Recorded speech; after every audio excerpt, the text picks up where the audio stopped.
Hey folks, this episode is sponsored by Squarespace. We made a great website using Squarespace, and you can too, now with the best features Squarespace has ever offered, like Design Intelligence, which uses AI technology to help you get the exact design specifications you need, and Squarespace Payments, the easiest way to manage your sales in one place. Go to squarespace.com/WTF for a free trial, and when you're ready to launch, use offer code WTF to save 10% off your first purchase of a website or domain.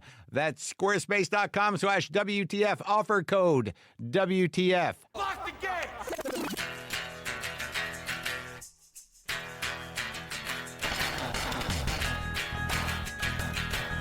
All right, let's do this. How are you? What the buddies? What the nicks? What's happening? I'm Marc Maron. This is my podcast. How's everybody holding up out there? What is going on? Nothing good. But, I'm here. That's okay, right? I'm okay. I'm good, I guess. Right now, I'm having a good few minutes as we enter this episode of this show. I hope you're holding up. I guess, I've got a couple emails, a couple DMs from people in Canada, and I'm sorry. I don't know what to tell you other than, look, we're very unhappy as well. And I don't know what it's going to take for the whatever's left of legacy media to start reporting on this for what it is. I guess we'll hang on to assessing this here as just an odd presidency as opposed to what it really is until what it really is becomes undeniable. And again, I acknowledge my friends in Canada for what the monster here is doing. But we're all living in it, and it's not going to get good or better, maybe ever. But hey, what'd you have for breakfast? Huh? What'd you have for breakfast?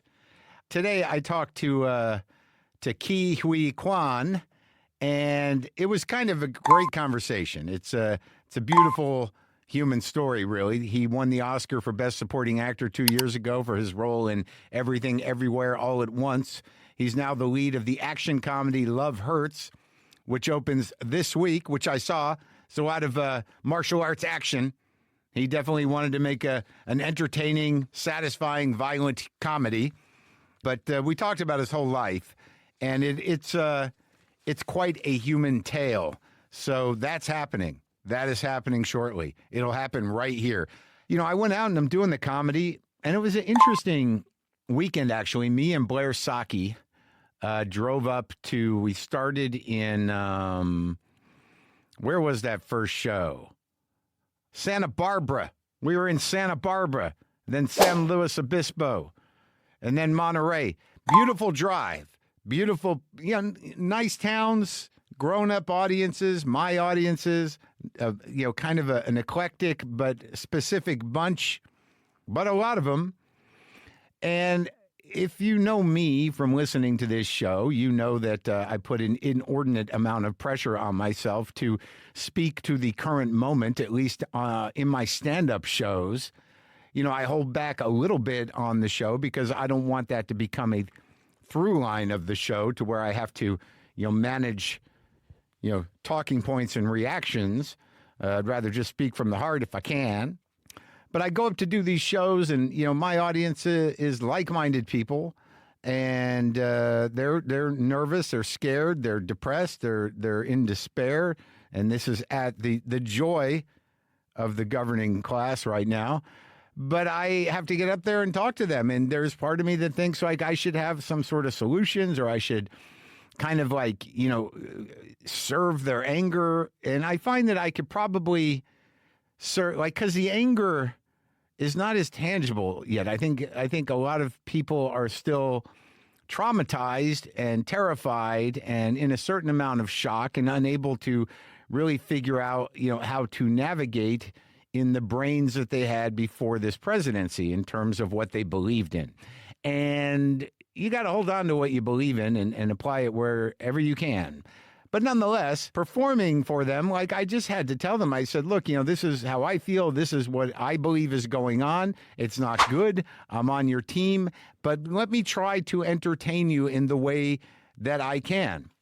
And this is sort of a first for me. The idea that acknowledging the state of things and then kind of just trying to entertain.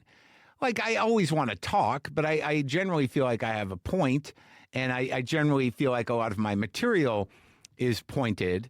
But I'm doing some bits that I think are, story-driven and personal, but entertaining. And I was very conscious of the idea of let's acknowledge what's happening. Let's agree on what that we can do what we can. And then, if you're here to see me and you like me, I can be entertaining. I'll do some entertaining. And I don't think I've taken the stage with the idea of being an entertainer ever. I somehow sometimes differentiate between being a stand-up comic and being an entertainer. But once I was on the same page and, we eased into it, we knew what we were up against, and, let's just be entertaining. Can we do it? And it was kind of rewarding. I don't really know what's going on, but there's something, now that I'm doing the hours again, I'm generally doing about an hour and a half. I don't know. I've hit a zone with it. It's kind of new, but it's good. And, thank God, even at this age, I'm seeing some change. Not much, not really any regression, but some change in my approach. And I got tour dates coming up. I even added some shows. There's now a second show in Toronto at the Winter Garden on Saturday, May 3rd. Burlington, Vermont. I'll be at the Vermont Comedy Club for 3 shows. 2 shows on May 5th and 1 show on Tuesday the 6th. We added that one on Monday. And I'll be in Portsmouth, New Hampshire at the Music Hall on Wednesday, May 7th. Tickets for all those shows are on sale now. You can go to WTFpod.com/tour. I'm in Iowa City at the Ingler Theater on Thursday, February 13th. Des Moines, Iowa at the Hoyt Sherman Place on Friday, February 14th. Kansas City, Missouri at the Midland Theater on Saturday, February 15th. Asheville, North Carolina at the Orange Peel on Thursday, February 20th. Nashville, Tennessee at the James K. Polk Theater on Friday, February 21st. Louisville, Kentucky at the Baumhard Theater. I hope I don't bomb hard. I can't not do that. At the Baumhard Theater on Saturday, February 21st. In Lexington, Kentucky at the Lexington Opera House on Sunday, February 22nd. I'm coming to Oklahoma, Texas, South Carolina, Illinois, Michigan, on into New York City in May to record my HBO special. You can go again to WTFpod.com/tour for all my dates and links to tickets. And there also is a couple of things here that because of, I don't always know what I'm going to talk about here or make a big plan. But I think I should mention the passing of David Lynch for a couple of reasons. Kit loves him, and to the point where she used to walk by his house fairly frequently. It was near her place, and she was, exercising. But she, has sort of made me reassess some of the movies that I might not have gotten before. But I always was impressed with David Lynch, and we lost a truly visionary guy in that guy. And I'm sort of an outlier, I think, in that I feel honestly that his 2 best movies are the Straight Story and Elephant Man. And Kit will not abide by that, but I've watched all his movies, and I've watched some of them a couple of times, and I certainly appreciate his commitment to his vision, and he was a very unique guy, and rest in peace, David Lynch, and also Marianne Faithfull. Marianne Faithfull, I mean, come on, man. I mean, Marianne Faithfull was one of the great interpreters of song. I mean, have you ever heard her version of Working Class Hero? I mean, she, the arc of who she is and what she became, I guess it was back in the 60s. She got involved with the Stones, and I think that might have beat her up a little bit. But Broken English is a life-changing record for me, and she's just, in that period, was very menacing and very kind of intense and almost haunting. But she made like a record a year for decades. I mean, there's a lot of records here on small labels, but I did want to acknowledge her passing because she's somebody I thought about a lot, even without a full acquaintance with all of her music. But the weird thing about Marianne Faithfull for me was that after I left L.A., and got clean the first time back in the late 80s and moved back to Boston. And I was working at the Coffee Connection. This woman used to come in like almost every morning and just sit by herself and have a French press of coffee. And she looked just ravaged. And I was kind of fascinated with her. And after a month or two of that, or maybe it was a lesser time, somebody at the place told me it was Marianne Faithfull. And I didn't really know, much about her at that time, but that's when I started to get hip to her.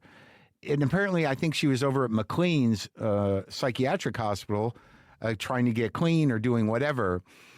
But I just remember just every time she walked in, there was a depth to the darkness in her being that I had never seen before. And I was kind of fascinated with, and that sort of continued and does continue every time I listen to her music. So I do want to say, rest in peace to Marianne Faithfull as well. It's very interesting. In San Luis Obispo at the Fremont Theater, which is it was an old movie theater. It's kind of a rock club vibe now, but nonetheless, during the show, right up front, I was talking about politics a bit, or about my reaction to what's happening, and some guy out front mouthed up about, how he felt it was, the right thing, and I could not understand what he was doing at my show. It was just a fairly standard kind of, probably a guy in his mid to late 30s, just a broken boy and some sort of alpha husk that, he was kind of maneuvering through life. And, I kind of went at him a bit, but I tried to keep it on the level. I didn't want to sink the show just because, one guy who decided to vocalize his support for some policy decisions currently, specifically getting all the immigrants out of our country. And I just, gently asked him, well, not gently, maybe aggressively, but with some curiosity, whether he had any empathy for those people at all, or even saw them as people. And he aggressively said he did. And then I kind of listed the other things that, he had signed on for, in terms of, it's kind of hard to be a single issue voter, for a fascist regime, because you kind of are, you sign on for one, you sign on for all of it, and that's what you are. That's who you are. That's what you were part of. You can't sort of separate it after a certain point because, it's on you. But I couldn't understand what he was doing there. And it turns out his girlfriend was a fan, and she brought him, and I couldn't understand why she did that necessarily. They were sitting right up front, and after I kind of went at it with the guy, he looked at me with kind of like amazed but yet slightly angry eyes that I was, saying what I was saying to him. And then he pouted for the entirety of the show. I wouldn't call it, I would call it pouting. He just did everything he could to, visibly look like he wasn't paying attention to me, going to his phone a bit. And I did not give him any more juice. But I did, I told him I appreciated his complete detachment from the situation. And I don't know if she took him there to make a point, whether it was early on their relationship, or I'm not sure what happened after the show, but that's not my story to tell. But I just kind of handled it the way, like a person. And I think that's probably a better way to do it. And, move on for the people that are there to be entertained by my new commitment to being an entertainer at this particular juncture in history. This episode is sponsored by BetterHelp. We always hear about watching out for red flags, like when you're starting a relationship, everyone knows that there are certain red flags you should avoid. But what about green flags? What if you focused on the signals that a friendship or a relationship might be one that's worth your emotional energy? Therapy can help you identify green flags and also give you the tools to actively practice them in your relationships. BetterHelp is fully online, making therapy affordable and convenient, serving more than 5 million people worldwide. And it's easy to switch therapists at any time at no extra cost. I'm sure you're aware that I've had relationship struggles throughout my life. The first few years of this podcast were me trying to repair relationships on the mics, but therapy is another way I've gotten help with relationships. Whether you're dating, married, building a friendship, or just working on yourself, it's time to form relationships that love you back. Discover your relationship green flags with BetterHelp. Visit BetterHelp.com/WTF to get 10% off your first month. That's BetterHelp, HELP.com/WTF. I will say this about my Monterey stop. I did go to the aquarium, and holy man, I love looking at fish. I don't know what it is about me. I've always liked looking at fish. I did learn one thing. I went on a Saturday to the Monterey Aquarium, which is one of the best aquariums in the world, apparently. But it was Saturday, and one thing I realized fairly quickly is that the life of sea creatures and sea animals is beautiful and amazing. But human beings, not so much. Not so much. Just looking at these graceful, stunning fish and then just seeing hundreds of humans with their human children just wandering around, spreading germs. And, I don't know. I was glad I could lock into the jellyfish. And also, it was the first time I'd been to an aquarium since I've been a vegan. So I felt kind of proud to be there as an ally. And I say that in a humorous way. Please don't get worked up. But yeah, I am an ally to the animals because I do not eat them anymore. Not the reason I got into it, but it does change your perception of animal life. So that was a nice day trip. So when I got the opportunity to speak to Huy Quan, I kind of jumped at it because I'd heard some of his story, and it is a tremendous arc to be a refugee, to end up in one of the biggest movies ever, and then to sort of disappear into the wilderness for as many years as he did, and then come back, 30, 40 years later and win an Oscar. It's an amazing Hollywood ending or middle, or we'll see how it goes. But I knew it was an amazing story, and he's a sweet guy, and he seemed like a sweet guy.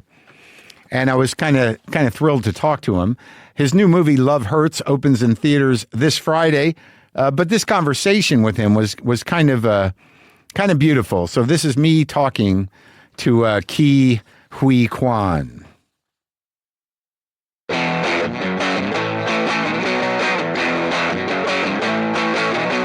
So how about you with the fires?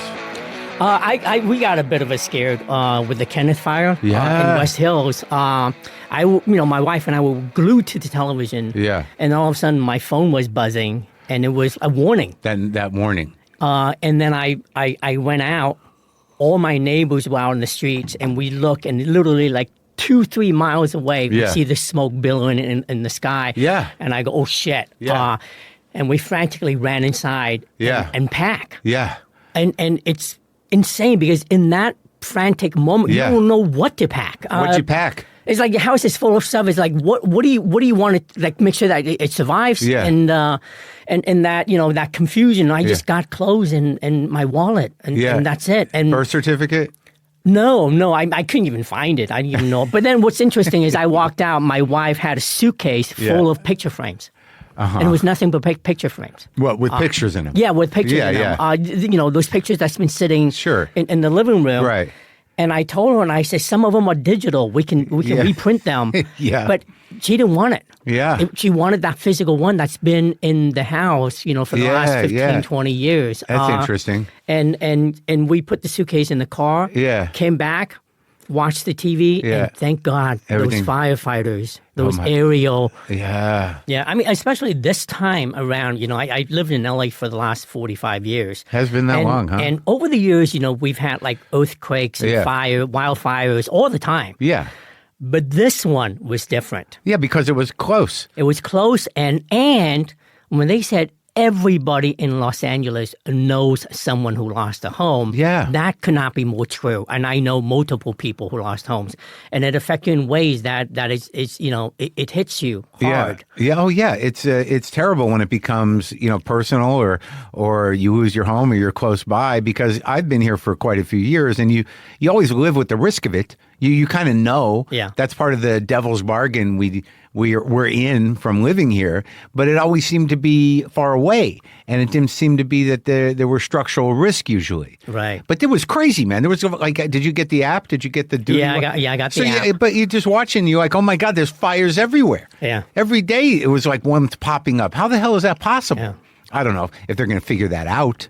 Yeah, but it made me appreciate our firefighters, our first responders. Oh, yeah. More than, Yeah. They were the true heroes of Los Angeles. Totally. Yeah. Well, I mean, did you, like, I know that, when you were a kid, you had to flee. Did you have a flashback? Was there anything triggering?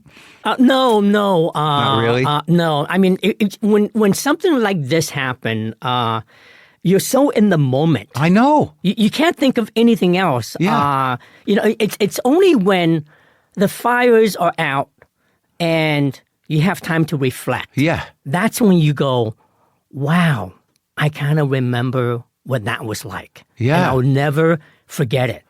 You did? You sat down? Yeah. I sat down and I kind of like the panic. And just the prospect of losing everything. Yeah. Not only of value, monetary value, but all the history, all the memories. Yeah. It was kind of like when we, escaped Vietnam in 1978. Yeah, you can still feel that in your body? Yeah. Oh my God. I don't think you really recover from it. Yeah. You may heal from it. Yeah. But the memory is there. Really? Yeah. And how old were you? I was 7. We tried multiple times. It's not like it was not like we tried one time and then. But do you remember the actual feeling in Vietnam at that time? Or were you too young? I was too young, and I have like bit flashes of different memories, bits and pieces, images here and there. Of what? Of my life in Vietnam, like helicopters, like American. Yeah, but mostly family related. Okay, yeah. Because that's what made me comfortable. That's what gives me comfort. Yeah. Just for example, like at night, my dad would take me on his scooter to go out for dessert. Yeah. Or just, playing with my neighbors. Yeah. Just stuff like Kid that. Stuff. Yeah. Kid stuff, just very normal. And then all of a sudden, this war happened, and my parents were very protective of us. Yeah. I think, we were so young. I think they shielded a lot of How that many from kids? us. 9 total. That's insane. Yeah, and 9. Are you in the middle? Or I'm the 7th. The 7th. I'm the 7th. I think for me and my younger sister and brother, they don't remember as much, but for my older sister, the age gap is big. How old is she? I think she was 18, 19 at that time. Oh, my God. So even like to this day, when I ask her to talk about it, I mean, she's very, she remembers it vividly. Well, of course. I mean, she was like, in her late teens. And so what was happening is the Americans were leaving. Is that what was happening? Yeah, the North was fighting the South, yeah. and America was helping, the South. And then they felt, the war, we should have never gotten into the war in the first place. And they left. And they left. And there was no real help there. So And once when they left, the war was over. Yeah. We live in Saigon at the time. There's a big Chinese community. Yeah. Ethnically Chinese, and I think that population was targeted the most. So they were threatened physically that they would be either killed or put in a prison. Or have everything taken away from you. And I think my parents at that time, they were very successful business wise. Yeah. And they just didn't see a future, not for them, but for us. Right. They had 9 kids, and all of us were coming, my older siblings were coming into age, and they felt that, this is not a place that they want the children to have a future. And they decided to give up everything they had. And were they both born in China? My mom was born in Hong Kong. My dad was China. Okay. And before the Vietnam War, I mean, Vietnam was wonderful. Yeah. It was great, and a lot of people go there and prosper. from a lot of the opportunities at that time, and that's what happened to my parents. I think people go there again. Yeah, now. Even now, it's beautiful. By the way, I mean, disclaimer: this is in the 1970s, right after the war. Have you been back? I've been back. And how does that feel? It feels very different. But I didn't go back. It's not recently. I did a movie in '95. Yeah. It was a Chinese movie, a very low budget Chinese movie that we shot there, and it was very different. But even then, that was like 20 years ago, 30 years ago. So now it's very different. But like 30 years ago, when you decided to take that movie, what were you doing on that movie? Was it acting, or were you doing the other thing? I was an actor. Yeah. It was an action movie. Well, I know you worked in film outside of acting as well, but I mean, but at that time... Yeah, at that time, that was my last job as an actor before I decided to step away. But when were you nervous going back? No, I was excited. Yeah. I wanted to see what my home used to be. Yeah. And it was really interesting being there. It was an emotional journey in ways that when I look at everyone around us at that time, we were shooting in Saigon. Yeah. And I just kept thinking, oh my gosh, if my parents, didn't make that sacrifice. Yeah. I could have been that person. I could have been this person. I could have been that waiter. Yeah. Or I could have been just this delivery boy. Yeah. And here I am, an actor. Wild. What did your other siblings end up doing? Oh, they're very successful in business. Oh, yeah? Yeah. The majority of them are in Houston, Texas. I just talked to somebody from Houston yesterday, a Palestinian guy, a comedian. Houston's an amazingly diverse city. It is. It's crazy. And it's so big and so many different communities there. So they ended up there the whole time, huh? Yeah, and it's amazing. It's grown so much since my sisters, my siblings came to. They were the very early group to go there in the late 80s. And was there a big Chinese community? No. Back then it was very small. But now there's a big Asian community, a big Vietnamese community, big Chinese community. Yeah. The food, the restaurants are great. I know. They got all kinds. When you have all the different communities, you got all the kinds of food. Yeah. And the ones that serve the community are the better ones. So how did it work when you guys left? Did you all go as one family? No, we had. It's too big of a family to escape. So it was a real escape. Yeah, and it was escape in the middle of the night. Oh my God. It wasn't like we go buy a plane ticket and get on a plane and leave. It was nothing like that. Oh my God! We tried multiple times, got caught. And what happened when you got caught? Put in jail. The whole family. Yeah. Or half the family. I was in jail a couple of times with my father. The last time, my mom took 3 kids and escaped to Malaysia.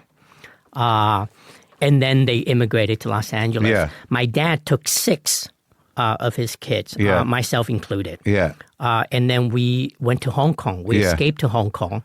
On the successful escape. So when you were put in jail, how long did you have to stay in jail for? The first time was 3 weeks. The second time was 3 months.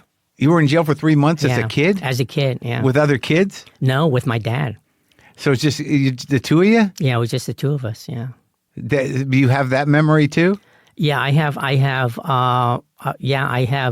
images of that, like my dad being handcuffed, me not knowing what's going on, and it was just it's just a tiny cell with it's just me and him, and it was like it was tough to watch, because every dad is every kid's hero, right? Yeah, strong man. Strong man. Yeah. You look up to him. You look to him to protect you. Yeah. So to see him in such a vulnerable state, that wasn't. It's hard. It's not good for mental health. For a kid. Yeah, and I guess you guys had no idea how long you would necessarily be in there. Yeah, you don't know. But I mean, eventually they let us out, and then we didn't give up. My dad was very persistent. Yeah. He wanted to make sure that that we would have a bright future, and we tried again.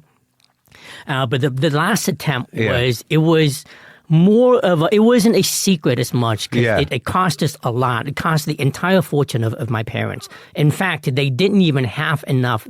They had to borrow money from their friends. And who are you paying off? At that time, probably, government officials and right. Whoever that was orchestrating this escape. Yeah. Because it wasn't a secret as much, because we got on a boat that had more than 3,000 people leaving. Yeah. So I imagine, like, even though they're grifting and making money off it, they probably wanted people to leave. Well, they'll probably think, again, this is just me second guessing. Yeah. They're probably thinking, whether we want it or not, people were leaving. Yeah. So might as well profit from it. Right. They're going to try to get out one way or the other. Yeah. And where'd you end up? Hong Kong? Oh, yeah, we ended up in Hong Kong. I spent a year in a refugee camp. With your family? With my family. There were like pictures and books, that's written about it. Yeah. And, UNHCR, which I got involved with recently, a year ago. I didn't even know this. I went to the archive. Yeah. And what is that? I saw, they do wonderful work for displaced people around the world. UNCR? Yeah, UNHCR. Oh, okay. So that's the United Refugee Administration Program? Yeah. Okay, yeah. And they were talking to the Hong Kong government at that time. Yeah. To get all of us on board. I mean, on shore. Yeah. We stayed there, and they were working around with all the different countries. To try to get you guys relocated. Yeah, relocated. Yeah, and I'm really grateful to the American government at that time. I think Trump shut that down. Yes, unfortunately. Yeah. But I mean, we were just very lucky, and this was 45 years ago. And I just hope we have a lot of displaced people now. Sure. Which is shocking. I mean, back then, I think it was like, maybe 1 million. Now it's over 110 million displaced people.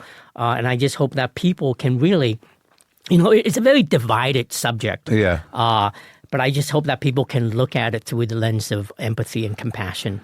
I'm very scared about the lack of empathy, because I think that, if you don't work the muscle that is empathy, if you don't allow your heart to engage in it, it just goes away. I don't think it's a natural thing. I think it's something, tolerance and empathy has to be something that you let happen, as opposed to just That's a very good point, Mark. Yeah. Work from anger or some sort of resentment or hatred, because, everybody's pretty selfish. Mm-hmm. So to sort of engage in the concern for other people, it's not really second nature. I think in the big picture, I think, like, if you're on the street and somebody's in trouble, people will show up. Right. But if they have time to think about whatever politics or whatever they think is a threat, then that they stop being able to see people as people. Yeah. Right. Yeah. So, absolutely. Yeah. So, like, how'd you end up with the United States? I mean, I imagine the agency was trying to move people wherever. Well, yeah, they were asking us where we wanted to be, and then because my mom got out early before we did, she went to Malaysia, yeah, and then she immigrated to Los Angeles. So when they were asking us where we wanted to be, of course we wanted to be reunited with my mom and my other siblings. Yeah. So Los Angeles was the place we chose. Yeah. And in 1979, yeah, I got on the plane for the very first time and landed in Los Angeles. How old were you? I was 8. Yeah. Yeah. That must have been crazy. Was it a military plane? No, it was just a regular plane? commercial plane. Yeah. And you had your papers and you were ready to go? Yeah. I remember my dad holding a bunch of folders. Yeah. A stack of documents. Yeah. And then just coming here and reuniting with my brother, who's my best friend, and my mom, who I hadn't seen in a long time, was such a wonderful memory. Even now, I can recall what that was like. Yeah. And of course, back then, when you get off the plane, your family meets you right at the gate. Yeah, they're there. It's not like now where you have to meet them baggage claim or outside the terminal. Sure. But the minute we walked out, it was. And you remember it? Yeah, I remember the joy. Oh yes. That's the crying. Everybody's crying. Yeah. Yeah. And so, was your mom all set up? Did she have a place? Yeah.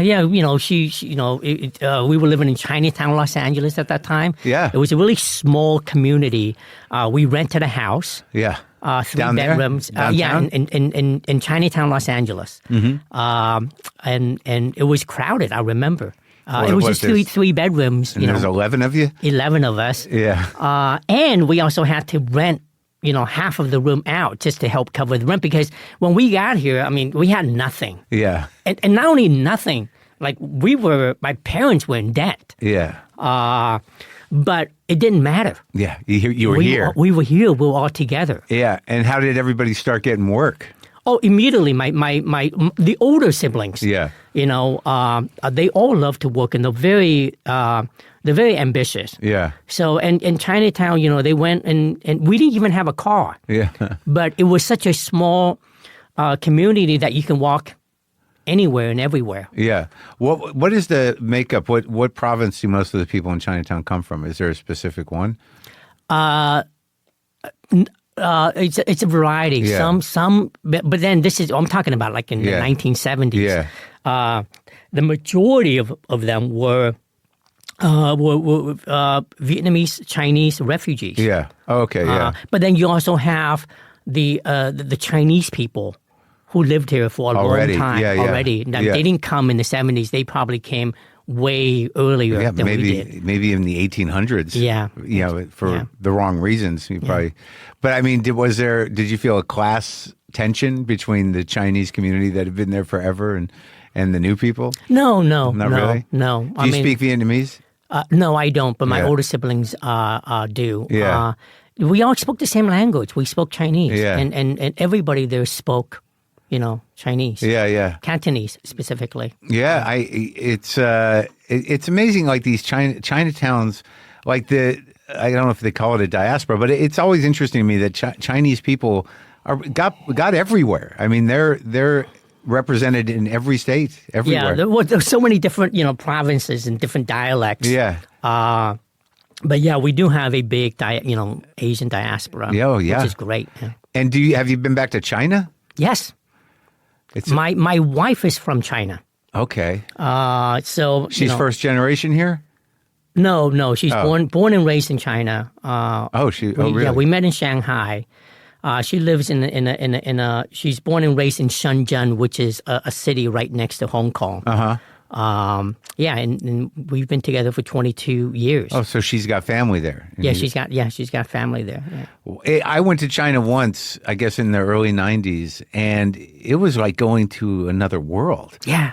I went to Beijing, and it was crazy. I'd never seen anything like it. A lot of different types of bicycles. Yeah.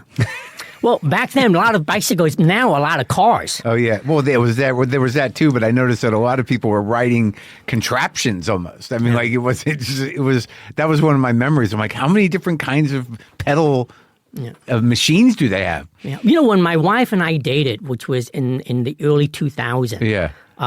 China was a very different country. One, it's like she couldn't even get a visa to come here, and it wasn't as wealthy or as developed as it is now today. Yeah. You go now, it's just incredible. Yeah. Incredible. One skyscraper bigger than the other. Yep. It's just, there's a lot of wealth. Yeah. A lot of new buildings. Yeah. Residential buildings. Yeah.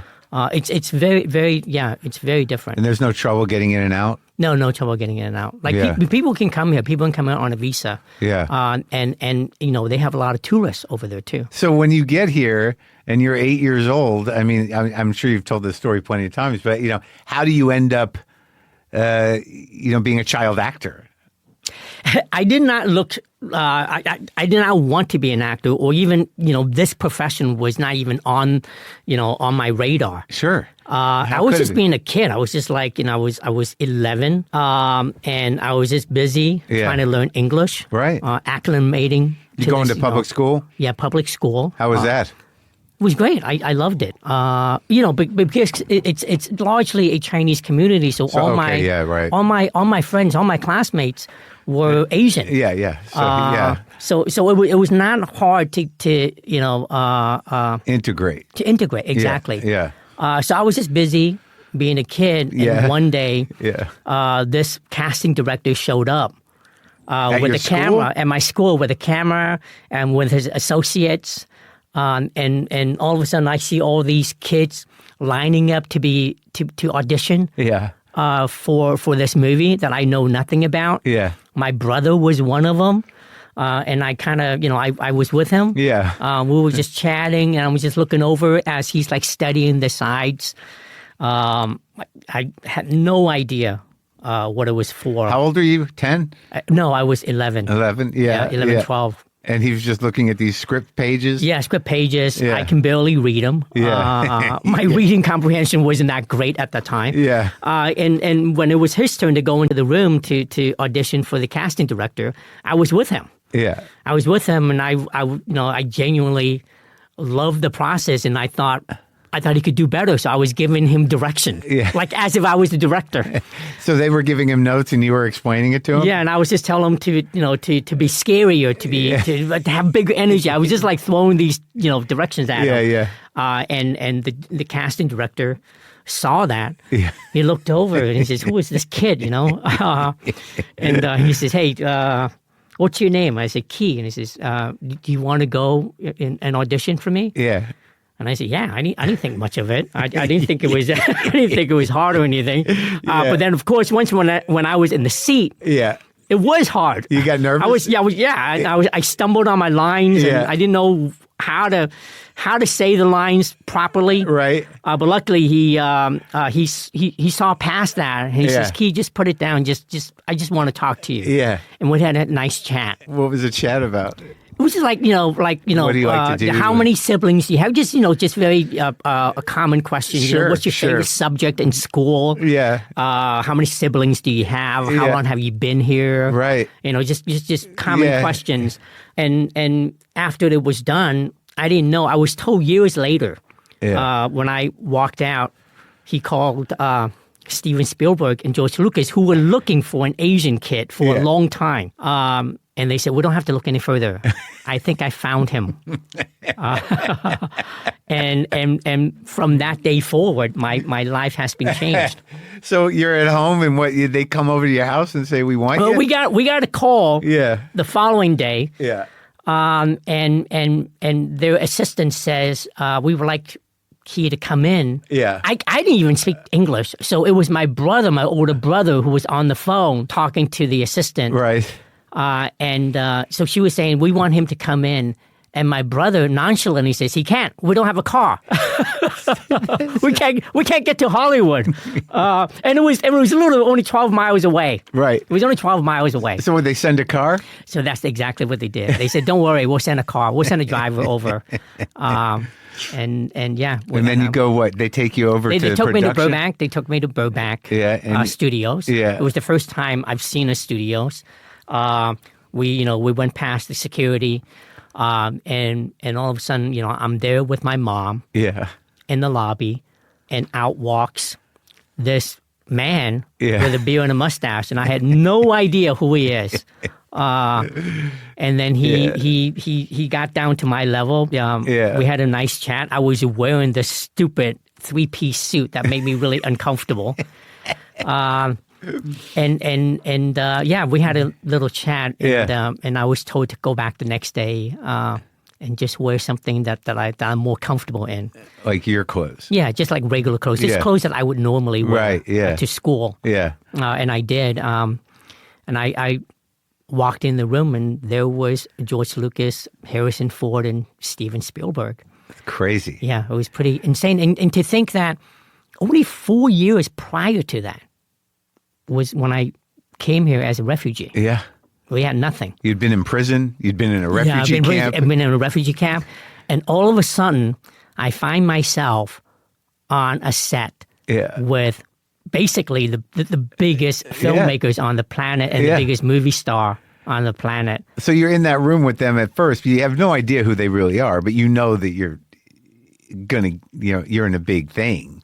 I didn't know I was in a big thing. Yeah. I didn't know who, because at that time, I've never seen Star Wars or Raiders. Right. So to me, they were just, guys. Guys, yeah.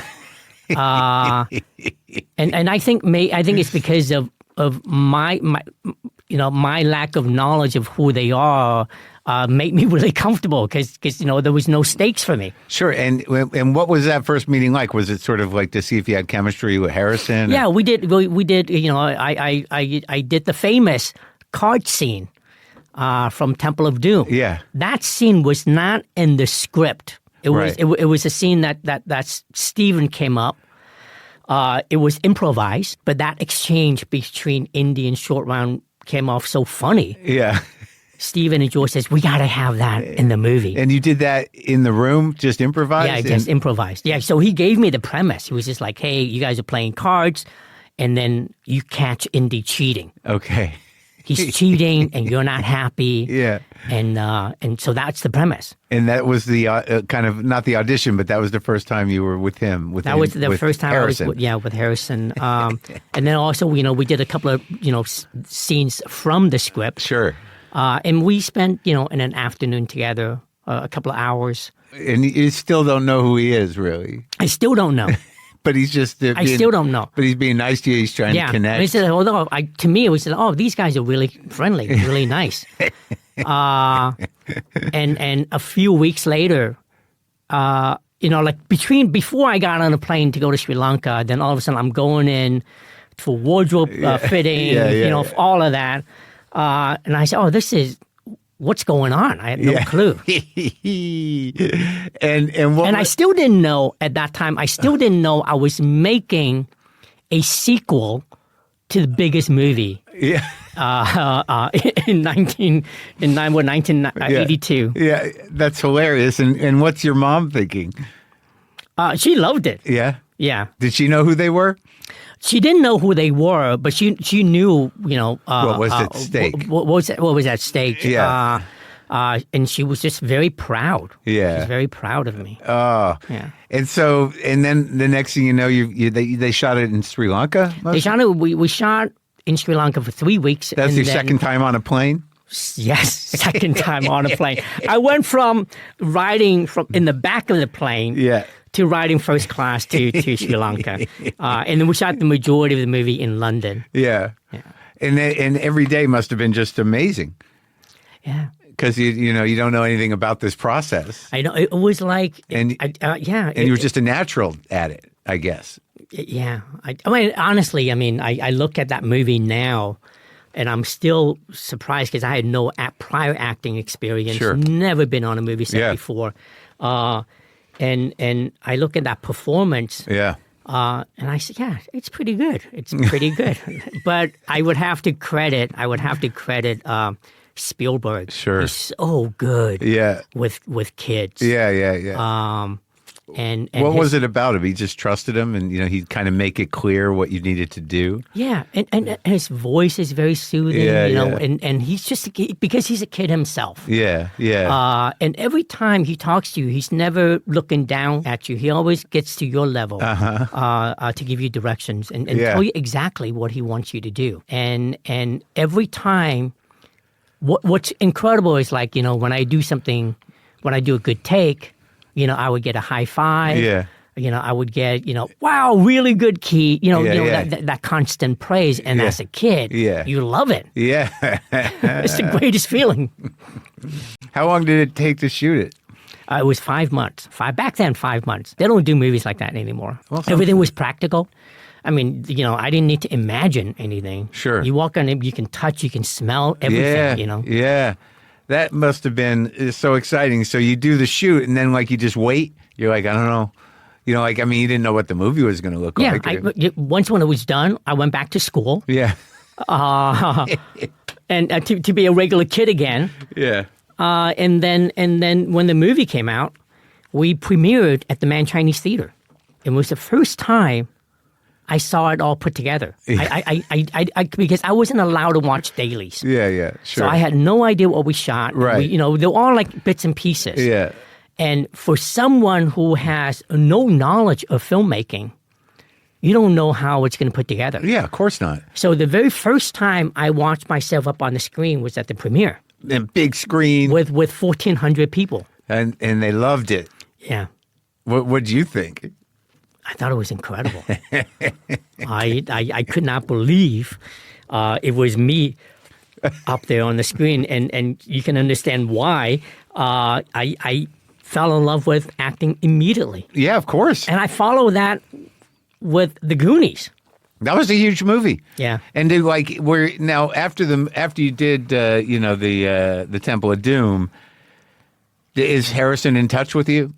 Yeah. Yeah. Yeah, he came to visit us on the set of the Goonies. Oh yeah. I remember after we finished shooting, he came over again because we didn't have a car at that time. He came, picked me up, took me to his house, and I had a wonderful day with him and his kids. Yeah. Oh, that's sweet. Yeah, and then he took me back home. Yeah. Yeah. Oh, that's sweet. Yeah. So the Goonies, and now you're on fire. Yeah. yes. 2 out of 2. Can you believe that? Do you at any point train at all a little bit or no? I went with it. Yeah, I was never trained as an actor. Somehow it just come naturally to me. And then, but you had these other parts, and you were in Encino Man with Paulie. Yeah, with Paulie, with Sean Astin. Brendan Fraser, was he in that? Yes. Yeah. Yeah. And they're a little older than you, or same age? We're about the same age, but one thing was very different when we did Encino Man. You understand? I was one of the stars in Temple of Doom. I was one of the stars in the Goonies. Yeah. And all of a sudden, I'm struggling. Now I'm struggling as an actor. And already. It starts by Encino Man. Yeah, I just had a very small role in that. Yeah, but I was grateful that I was working. I was happy that I get to be in this movie with Sean.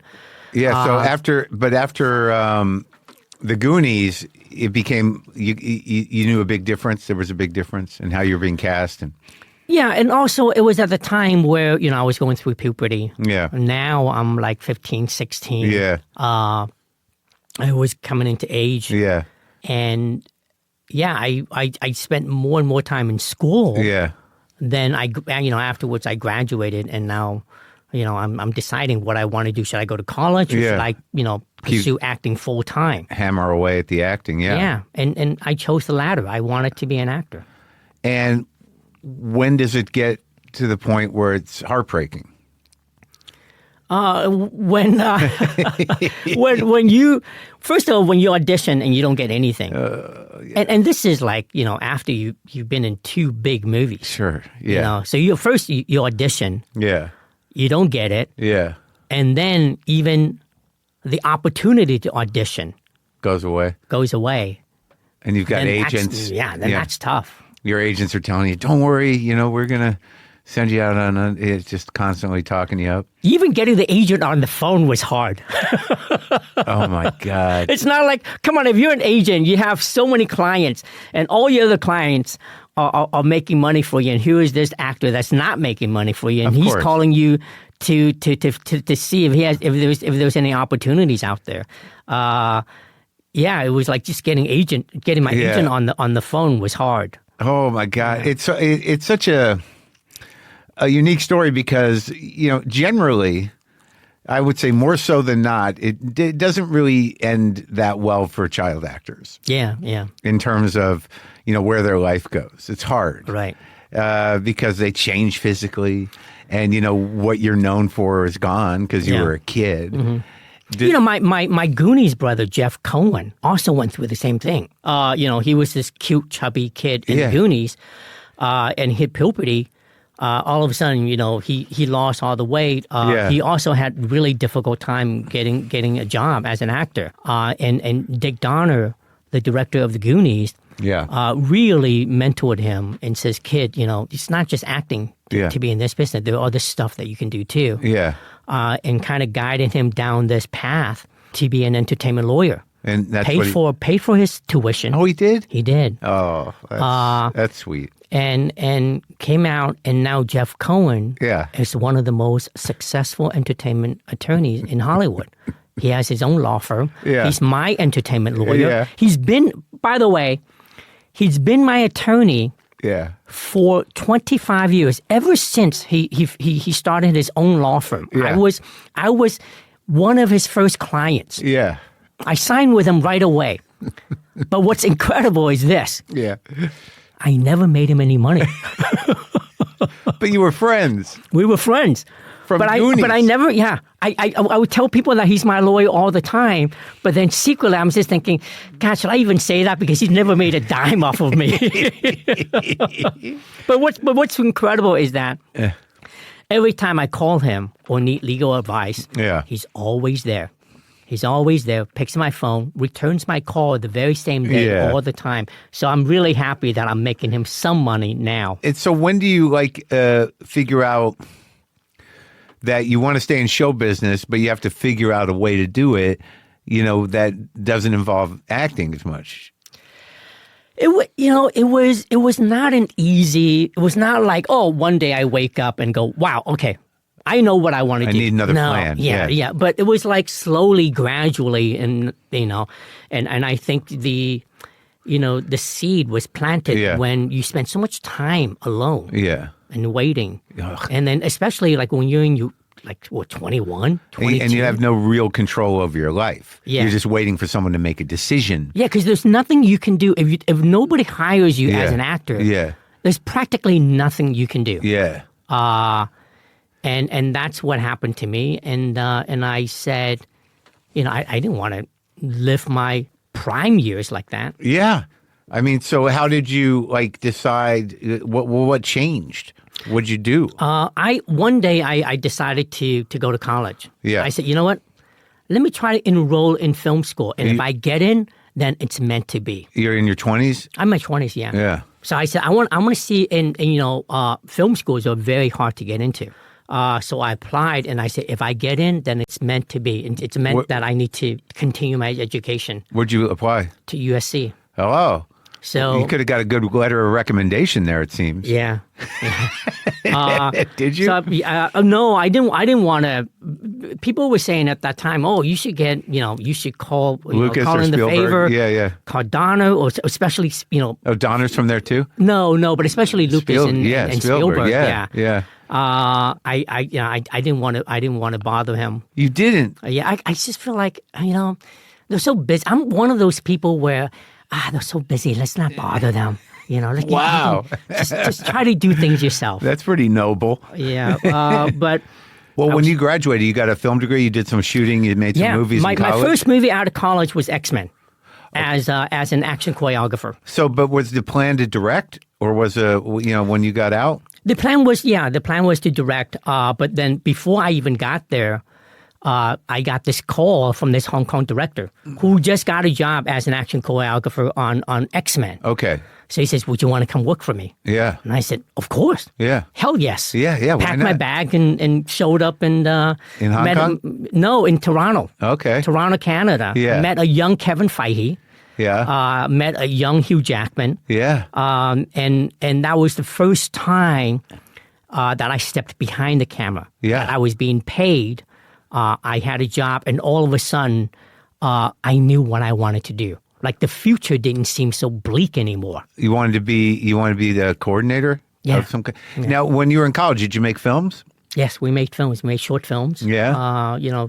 And those were really fun. It was that time where all of us wanted to be the next Spielberg and the next Lucas. Yeah, and, we're all like full of aspirations. Yeah. We were, because that generation, my generation, we were all heavily influenced by those movies in the 70s and the 80s. Of course, yeah. And you were into. Yeah, and so when I, all of my friends, USC friends and we graduated with really high hopes. We all think we're gonna change the world and make record breaking movies. Did any of them do it? Reality set in. We realized that first, there's no one is going to be Steven Spielberg. Yeah, no one is going to be George Lucas. But some of my friends went on to be great writers. Yeah. Some of them are great, sound mixers. Yeah. Film editors. They were all they covered it all at that school, huh? Yeah. So this action choreography. Yeah. Did you know anything about it other than being a kid actor? I had the background. I studied Taekwondo for many years. I have a black belt in Taekwondo. And I grew up watching and loving those Hong Kong 80s action movies. Yeah, yeah. From Jackie Chan, Sammo Hung. Yeah. And so my brother and I, we were enamored with that genre. Yeah, yeah. So we would go, we would study, come back, watch those movies, and then we would like walk out the fights ourselves. Because you knew the moves? We knew the moves, and then I would even buy a sandbag and put it up in my backyard and practice my kicks. Yeah. And I did that for a long time. As a kid? As a kid. Yeah. And thinking that, now that I have a black belt, Hollywood's going to put me in an action movie. Yeah, you're ready. Yeah, I'm ready. I'm ready to kick ass, you know? But then, unfortunately, the timing wasn't right. Yeah. Hollywood was not hiring an Asian actor to kick ass alongside, Stallone or Schwarzenegger. So I put those skills away until I call it upon them again. Working behind the camera. And little did I know. I mean, flash forward to now, all those skills that I acquired as a kid and also behind the camera, that's how I made Love Hurts. I know. I can see it, and you're definitely on top of it. Yeah. I imagine you had to do some training. Yes. Oh, yeah. The training is because I haven't done those moves in a long time. They exist in memories, But they're there. But they're there. So before I did Love Hurts, I trained with our action team from 87 North for 3 months. Yeah. And so you have the memory. Now it's about getting your muscles to be able to do what you remember you can do. And when you were doing the coordinating, did you become, like when you worked for that guy, did you eventually become your own coordinator? Well, I worked with him for a long time. You worked with him and for him? Yeah, I worked with him and for him for a long time. So you really learned how you do that? Yes. How you stage fights? How you stage fights, how you do fights that look good on camera. Yeah. And then also how to shoot it. Yeah. Because when you do fights, there are not places to put that camera. Right. In order to sell that punch or that kick, there's only 1 or 2 good angles. Yeah. I learned that. And so doing Love Hurts and talking with JoJo, our director, and our action team, whatever they were saying, I understood it right away because it's the same language. Yeah, well, you did it for years, right? Yes. And then so now I can, not only am I an actor in this, but now I can contribute. I go, you know what? This move looks great, but I think I can do more, or can we do this? Yeah. And it's really about a great fight sequence should have a story. Yeah. And that's the most challenging part. And that's what we try to do with this movie is every fight should have a story. Yeah. And it should also advances, the plot or it should tell you what that character. Well, yeah, because the movie's played for, it is played for comedy. Yeah. And the characters are very, well defined, even the bad guys, to the point where, one of them is a poet. Yeah. And so each individual, it's interesting how it's written like that, because each individual, outside of maybe one of them, you get a very strong sense of their little backstory. Right. And so, and they're kind of comedic because they're, it's an ironic juxtaposition between what this guy does. And like you got the guy who's having a hard time with his wife. Yeah. The other guy is a misunderstood poet. One guy's your brother. And then there's a bad guy. But, you really entering any fight scene outside of the choreography having an arc, you've got these guys who you have, you kind of get them as comedic characters. Right. Yeah. And also, like for Love Hurts, it's really an homage to those Hong Kong movies. Oh, yeah, totally. The fights. Yeah. It's very martial arts, very choreography driven. Yeah, yeah. And it was kind of funny because I was noticing there was a period there where these movies didn't kill as many people. Wait, Rambo? I thought Rambo killed a lot of people. No, I mean the more comedic ones. Yeah, the more comedic. Yes, because, yes. Yeah, because you're right. this is it is a comedy, a romantic comedy on some level. Mm-hmm. And I kept thinking about the cop movies in the 70s where, they just destroy an entire city. But then there was a period where comedy cop movies, they'd hurt guys, but very rarely did they kill them. Yeah. And in this movie, some guy catches a bullet in the head that didn't even, have it coming. And it was like a big... It's all about the payoff. Yeah, it's a punchline. Yeah, it's a punchline. Yeah. But before this movie, so had you given up on acting totally once you became involved with the coordinating? So you were okay with your life. You're making a living. I was making a decent living. I was making a lot of money. Yeah. I was making a paycheck. Sure. But I was doing what I love. Yeah. Which was like, I was still making movies, but just in a different capacity. Right. Yeah. And I was having a good time. And you were okay. And I was okay. And you let go of acting in your heart.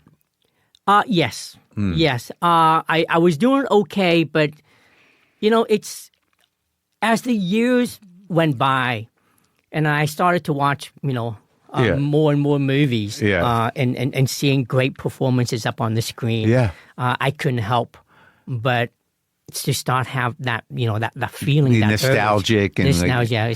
But you didn't know, you couldn't have figured out a way back in, really. Yeah, I couldn't because I was already like out. My job was behind the camera. Yeah. I had there was no way that I could see myself stepping in front of it. Right, yeah. At your age, and my age, what and also, would you do? And also, I'm working with all these great directors. Yeah. Even they didn't say, "Key, do you want to play this?" Like they didn't even do that. Yeah. But they knew who you were. They knew who I. Yes, they knew who I was. Yeah. Everybody knew. That's the kid from Temple of Doom. That's the kid from Goonies. In fact, on X-Men, when we were walking out the fight sequence, we choreographed. We spent a few weeks choreographing the big finale. Yeah. The fight between Wolverine and Mystique. They gathered the entire cast and crew together.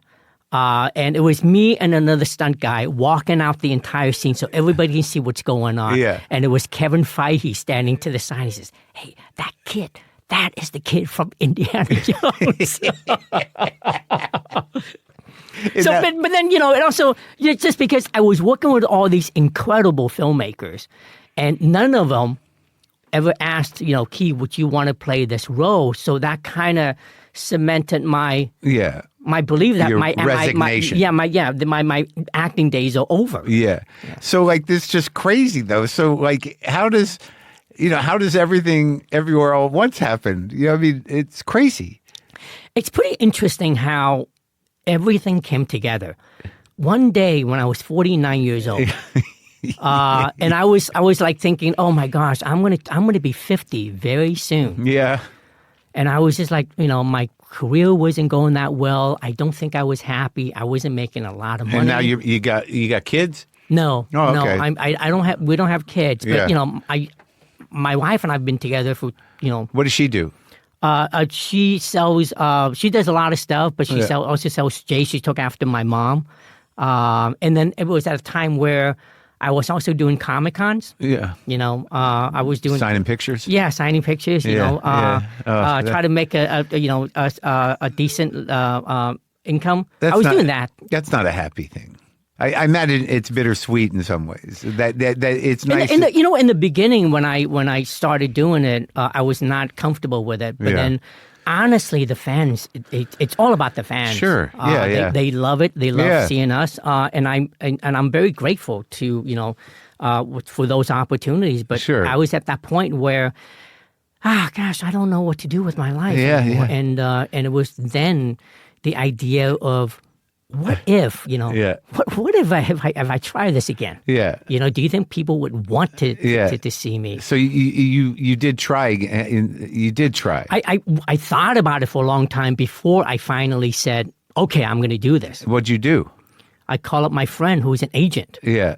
And I say, hey, crazy idea. Do you think I can be an actor again?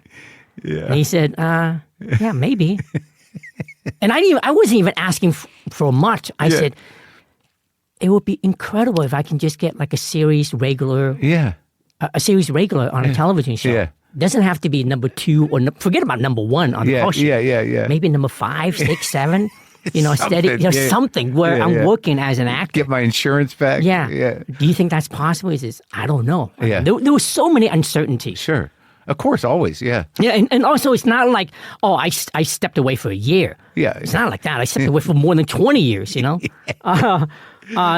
then it was one of those things where everything just aligned. Yeah. When I decided to be an actor again, it was at the very same time that the Daniels were casting.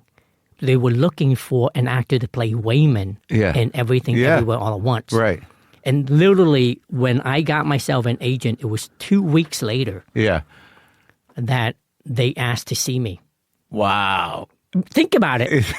Think about it. Had I procrastinated, I go, wow, I don't know, man. If I sat on my ass and continue to debate whether I should be an actor again, that opportunity would pass me by. You would have missed and it. none of this. Yeah. That ship would have sailed. And none of this would be happening. Yeah. So you went in for an audition? Before I did that, because I was insecure. So I told my agent, I said, who's the best acting coach in Los Angeles? I want to get ready. Yeah. So met with him. He was just coaching people for audition. And I met with him, had a couple of sessions. Yeah. Even in the beginning, he says, Key, you're acting. Stop acting. And I was like, oh my God, I suck. This is such a horrible decision. But then after a couple of sessions, he says, yeah, I think you're ready. And it was for that part? It was for that part, yeah. So you had the screen, you had the sides. I had the acting lesson. It was only specifically just to go in to try to to nail the job. Yeah. And so you went in and you were kind of confident a little bit? No, not confident. Scared as shit. Sweating. But I was like over prepared. I was very well prepared. Yeah. Memorized all my lines. Yeah. But still, being in a room with strangers is crazy. very hard. Yeah. Especially when you have a camera facing you, you have a reader. Yeah. And you don't know, the scariest part is you don't know that if your interpretation of the character is what they're looking for. And it doesn't, the Daniels were so sweet because when I entered the room, they said, we love you. We've been a big fan of yours, for a long time. We've seen all your movies. Since you were a kid. Since we were kids. Which is something that I've heard a lot. Sure. But even in my younger days, every time I walk into a room, I always hear the same thing. Yeah. But then I didn't get the job. Right. So it was like, okay, well, that means nothing because I've been down this path many times. Yeah, I don't need to hear that anymore. Yeah. Well, my girlfriend is, she said you were the first age-appropriate movie star that she had a crush on because she's younger than me. But when she was a kid, she had a crush on you. Really? Yeah, and you were actually in her age range. Wow.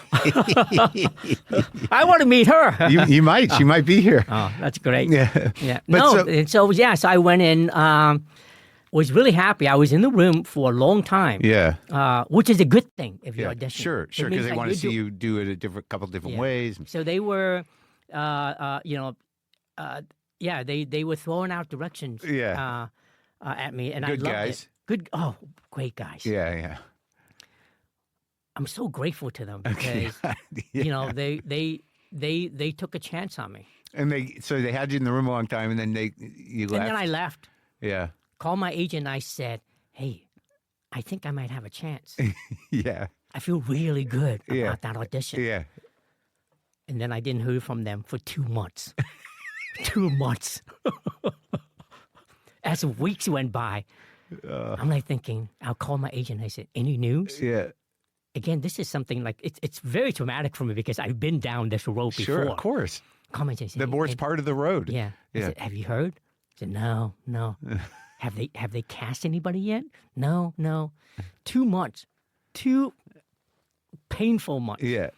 Then that phone call came. Yeah. It says, "We want to see you again." So it's not like you got the job. We want to see you again. So I went in the second time. And before I did that, I got more acting sessions. Yeah. Coaching sessions. Yeah. On the second, when you went in the second time, did they have you read with other actors? No, it was just me. But then also they wanted to see me cry on cue. Oh. They also, which is very hard to do. Yeah, I know. And they also wanted to see me do martial arts. So I was like, they wanted to see some kicks. So you were in good shape then, right? I was in okay shape, not great shape. Yeah. And it's not something that I was, keeping up with anymore. Yeah. So I was a little nervous. I go, so then, again, muscle memory. Yeah. I did it. And I was like sweating. And they were so sweet. They they wanted to give me a hug afterwards, and I go, no, don't hug me, I'm sweating. I was like literally like doing punches and kicks, you know. Yeah. And I was really embarrassed, and I left. And it was not long after that they called me. Oh my God. And you know what? Yeah. I'm sure every actor knows this. Yeah. When you get that phone call from your agent, right.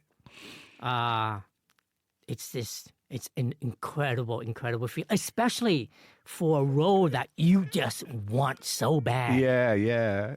And you got it. Yeah. And then you got an Oscar. And I got an Oscar. It's so crazy. Yeah, isn't it? Well, what was beautiful about it, other than you did a great job and the movie was, spectacular and unique and great. But, it was one of these things where, Hollywood and, and everybody who, knew you from when they were kids, you're like, what a great story. What a great ending to that story. Uh-huh. It's not an ending, but, this full circle thing. Like, it's a full circle moment, yeah. It's crazy. Yeah. And what's really even more crazy is and when our movie came out, this was on my mind. The last time the audience saw me on the screen I was 12 years old. And all of a sudden, here was this middle-aged man up on the screen. Yeah. But luckily, they embraced my. Yeah, but oddly, you maintained some of the look. Yeah, I mean, I didn't look like right. Well, no, but like you're not unfamiliar. They didn't look at you and go like, that's the same guy. Yeah, you still have something about you that's the same. Because a lot of child actors, you're like, oh my God, yeah, they look so different. Yeah, what happened to that guy? I think also my voice. Yeah, everybody said that guy. He sounds exactly the same. I don't know if that's a compliment or what, but how can a guy sounds exactly when he's 12 and then now I'm 50 something? Yeah, it's okay. Yeah. So you won all the awards, and it was all very exciting. And you had that reunion with Harrison. Yeah. And you hadn't seen him in years. I saw him. I was doing Loki at that time. This is after the Disney movie came out. I did Loki. Yeah. So I attended an event called D23 for Disney. Yeah. And it was at that event that I saw him again after 38 years. Oh my God! And we took that photo, and that photo went viral. Yeah. It was really incredible. It was seeing him again, and of course on Oscar night, I didn't know he was going to be presenting for Best Picture. Yeah. One, we didn't know we were going to win. Right. Second, we didn't know who the presenter is. It was your old buddy. And when he walked out, and I said, "Could it be? Could he? Do you think he's gonna say everything everywhere?" Yeah. And sure enough, It's such a beautiful, like, we cannot have asked for a better night. Like, if you were a writer, I don't think you would go, oh, let's do this, let's write. No one would this believe would be a nice ending to the no one would not ending, but a full circle moment. Sure. And then also it's like with Spielberg in the audience, John Williams. It was just unbelievable to have my very first movie family, and then and that night I was with my brand new family, Everything Everywhere family, to have both of them together. Where I started and where I am now. Yeah, what a wonderful circle. It's unbelievable. And now you're back in it. Yeah. And how's that feeling? It feels amazing, Mark. It really is. Very different this time. Yeah, very different. Well, this movie you just the new one, Love Hurts, it's a fun movie. It's all you.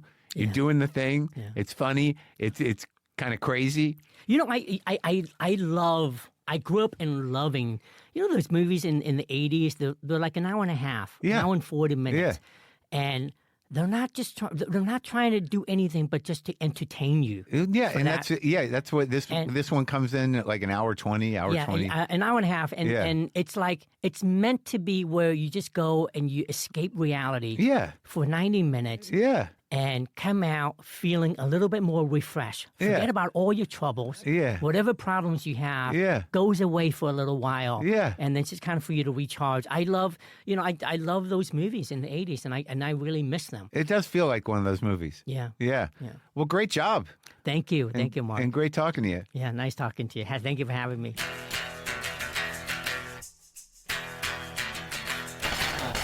What a story, right? What a sweet guy. Again, his new movie, Love Hurts, opens in theaters this Friday. Hang out for a minute, folks. So, people, listen, I had one of the biggest recording artists in the world here in the garage last week.